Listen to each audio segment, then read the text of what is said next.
नमस्कार किसान भाई, आपका एक बार फिर से हमारे YouTube चैनल स्मार्ट खेती किसानी में। आज की इस वीडियो में हम बात करने वाले चने की वैरायटी के बारे में, जो कि मैंने इसमें टॉप की 3 वैरायटियां ली हैं, जो कि अभी बहुत ज़्यादा चर्चित में चल रही हैं और काफ़ी किसान भाई इस वैरायटियों को पसंद कर रहे हैं। तो किसान भाइयों, मैं आपसे रिक्वेस्ट करूँगा, यदि अभी तक आपने मेरा चैनल सब्सक्राइब नहीं किया हो तो प्लीज़ सब्सक्राइब कर लें और बेल आइकन दबाएँ, ताकि आने वाला वीडियो का नोटिफिकेशन आपको मिलता रहेगा। तो दोस्तों चलिए अब बात करते हैं हम जो चने की वैरायटी उसके बारे में। जो टॉप की 3 वैरायटी जो मैंने ली है उसके बारे में बात कर लेते हैं। तो सबसे पहले जो मैंने ली है वो विशाल चना।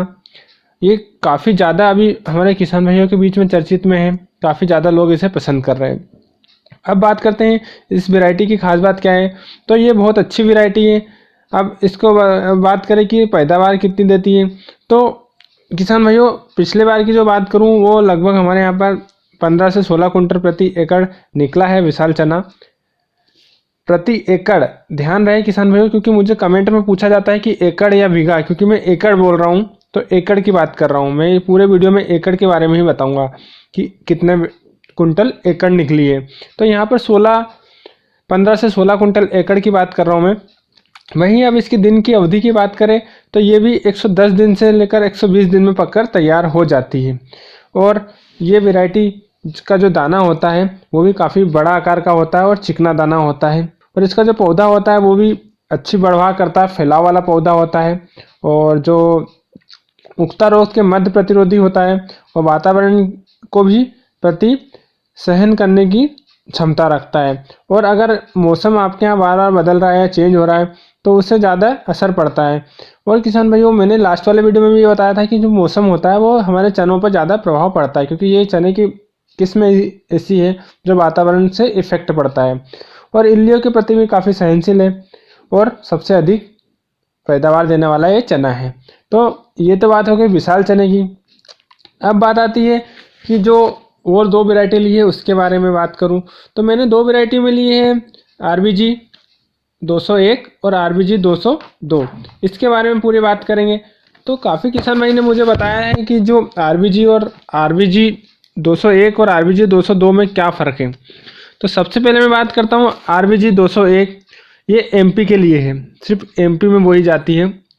उसके बारे में थोड़ी डिटेल में मैं आपको बता देता हूँ। ये फुटाने वाला चना होता है, छोले के लिए भी आप उपयोग कर सकते हैं। और इसका जो दाना होता है वो भी बड़ा होता है और चिकना दाना होता है। अब रोग प्रतिरोध की बात करें तो इसके में अंदर फिजोरियम बेल्ट जो है मध्यम सूखने के लिए भी प्रतिरोधी किस्म है। और आगे वही बात करूँ तो जो सड़न से भी प्रतिरोधी सहनशील है, मतलब जो जड़ सड़न होती है उससे भी ये सहनशील है। और ये वैरायटी काफ़ी अच्छी है।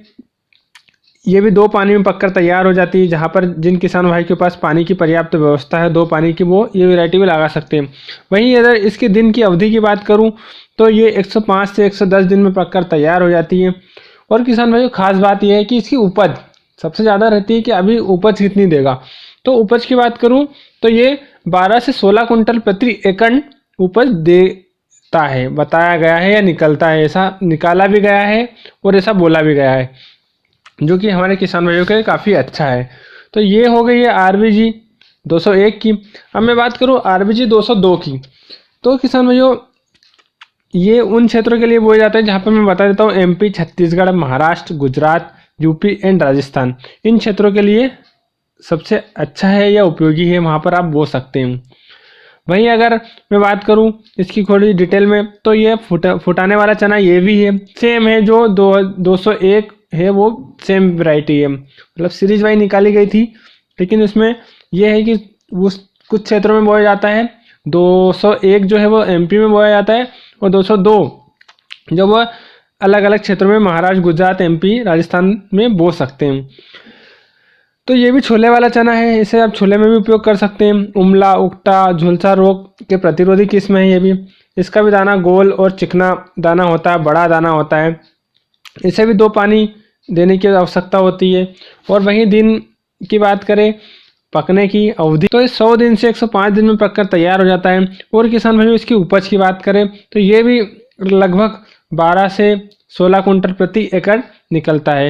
ये काफ़ी अच्छी वैरायटियां हैं तीनों जो मैंने टॉप में ली है।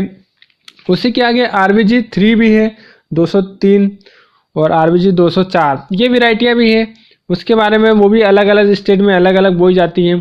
तो यदि आपको ये जानकारी पसंद आई हो तो मेरे वीडियो को लाइक करें और साथ ही साथ मेरे चैनल को सब्सक्राइब करना ना भूलें। और किसान भाइयों, यदि आपको कुछ डाउट लग रहा हो तो मुझे कमेंट बॉक्स में ज़रूर कमेंट करें। यदि आपको और कोई सी वैरायटी के बारे में जानकारी चाहिए हो तो मुझे कमेंट करके ज़रूर बताएं। कोशिश करूँगा कि आपको वो जानकारी प्राप्त हो। धन्यवाद।